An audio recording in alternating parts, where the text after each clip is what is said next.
Today, let's talk about something that is coming up more and more in our world as written applications are replaced or supplemented by video, and where reaction videos have become a genre in and of themselves that simply did not exist 20 years ago. So, today we're going to talk about how to time a pre-scripted video. That is to say, one where you're not speaking entirely off the cuff, but where you have some objectives or parameters that you need to meet. So, if you're not familiar with the Writing Center, I include these slides for information on our services, but because you're watching this on video, we're going to skip right to the content here. So we're going to look at a sample assignment from Como 475, the Persuasion course, about the functions of persuasion, and use that as the basis for talking about how to estimate how long it would take you to do a presentation, video or otherwise. Now, presentations don't necessarily have slides, and the assignment here is just the person on camera, their face, and whatever else they choose to have on their person and in their background saying their things. And so there's some things that might be otherwise provided by visual aids that you want to make sure you verbalize. And so we'll talk about that. But first, let's zero in on this assignment. So again, this is coming from Como 475, and we are going to be starting with this preamble here. Says the assignment helps students understand how the study of persuasion impacts their life and work. And I think this is a wonderful thing to do both as a life skill and as a professional skill, because knowing how to persuade people, how to give a convincing argument, how to help people understand and empathize, and in some cases, even if they don't personally agree, because they see what it means to you to help you out with it, to give you leeway, whatever it should be, that is a very helpful thing in life, in relationships, and at the job site. So the assignment here involves creating a 3 to 5 minute video. And as you can see from that note, that's just you talking to the camera. And you are specifically discussing 5 benefits of studying persuasion as explained in the course textbook. So we have a few elements. You can see that first bullet, that's introducing yourself and introducing your talk. It's always a good thing for orienting people. Just as an example, imagine that someone starts telling you a seemingly random story at a party, but they start the story with, and this is how I met celebrity person that you like. You'll be paying a lot more attention to those details because the end, that meeting the celebrity is something that you're interested in. So giving people at least an idea of what you're going to be telling them is a very helpful thing to do. Then we have a number of specific tasks. And just to quickly preview there, we have identify a communicative skill to increase persuasiveness in the area of instrumentality and knowledge and awareness to avoid being an easy mark, uh, common sense, and then a conclusion. So if we were to look back at this, and we can say there are 6 key things that need to be done, 6 tasks, as it were, that you're being graded on. And if we look at the rubric, it clearly says that there are some specific things we need to do that being easy to see. Okay, so some lighting is helpful. Do a test and see how you look on the camera, wherever it is you're filming, has the required intro and conclusion. So you can see that is actually rated just as much as the other things, as the content areas, having that intro to bring people in and the conclusion to help them understand, to concretize, to remember better the things that you told them. Uh, that is weighted very strongly because that is a very helpful thing to do and often skipped when people don't plan their time well and run out or don't plan out their remarks, and so they speak off the cuff and leave important things out. So if we look at these, we'll find that in this particular case, the identify instrumentality part, that is specifically broken down into 2 points, and that gives you an idea of some of the things that you can, uh, add on for the others. Now, we'll look back at these instructions later, but first let's talk about how to estimate your presentation timing. Some things that might be helpful to know. First, a double-spaced page with 1-inch margins and 12-point Times New Roman font, which is to say exactly how your paper will be formatted if you're using our paper template. That's going to be about 250 words. And a page with that is going to take the average reader to about 2 minutes to read. So if you were to write out everything you say in this presentation, we're talking somewhere around 2 full pages. If you were to write everything out, if you don't write everything out, you give yourself some bullet points to keep you on track, it's probably going to take a little bit longer, so that would probably fill the full 5 minutes instead of just 4. So something helpful to keep in mind. And so if you are going to relate it to a presentation that you give with slides, a well-written, clear, and concise slide with 3 to 5 bullet points usually takes about a minute for audiences to process, because you're not just reading the information on the slide, you're going to be adding additional things, and uh, there's a practical maximum how much information you can fit in a time where most audiences will be with you for everything. Go too fast, they tend to not retain or miss details.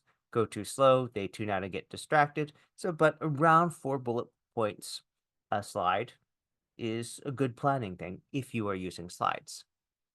Now, if you plan as if you were presenting, that means that you can use the slide format both as notes for yourself to keep you on track and also to budget the timing. So if we took the above things and the things on this slide and put them together, a 4-minute presentation that used slides would have approximately 16 bulleted points across 4 slides of content, not counting an intro or outro. Therefore, a 5-minute presentation using slides would be approximately 20 bulleted points across 5 content slides. Now, if you've seen our other webinars, you know that those shouldn't be long run-on sentences, but key details.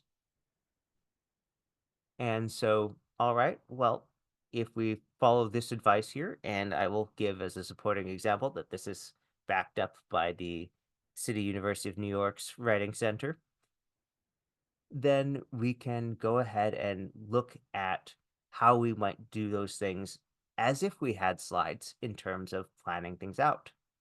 And we can take the instructions and say, oh, yeah, it says we should orient the reader, as you can see highlighted, briefly preview what you'll be covering in your video. Well, in this video, I'm going to be talking about X.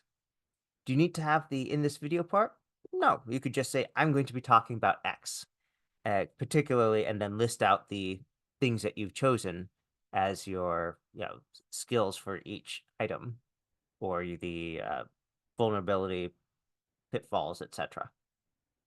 And you can time little bits just to make sure that you have an understanding of how you are going to be doing. So in your intro, if you're identifying each major point or content area that you're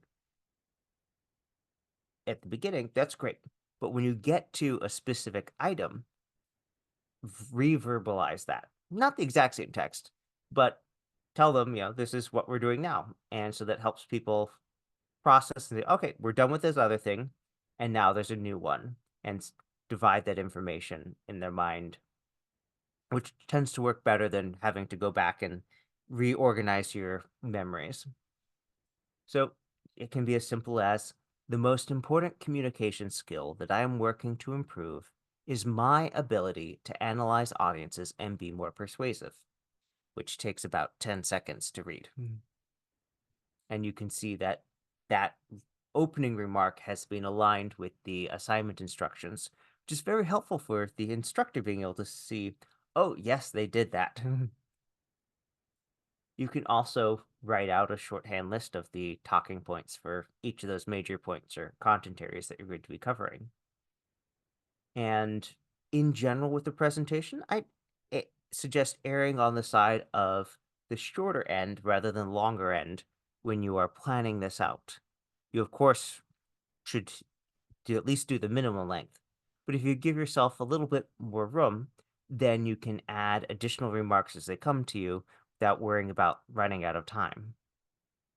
And so here's one way where you might plan this out in advance and say, well, okay, I'm not going to be a long intro, maybe about 20 seconds. Perhaps take the same amount of time to wrap things up, and then do a practice run and check the timing as you got to each thing. It'll be really easy to spot when you come to a new major point if you have yourself introducing each one as you go.